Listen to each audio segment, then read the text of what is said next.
তো বন্ধুরা আজকে আমাদের ক্ষেতে ধান লাগাবে, তাই আমাকে দাদু বললে চ ক্ষেত। তখন আমি ভাবলি যে আমাদের ক্ষেত দিকে যেতে একটু, অনেক দিন থেকে আমাদের ক্ষেত দিকে যায় নাই।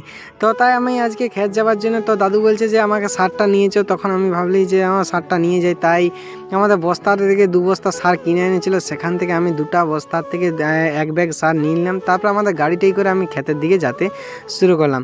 তো খেতে পৌঁছে দেখলাম আমাদের অনেকগুলা কামিন এসেছে, তো এরা অনেকটা লাগিয়ে দিয়েছে, একটা ক্ষেত প্রায় হয়ে গেছে।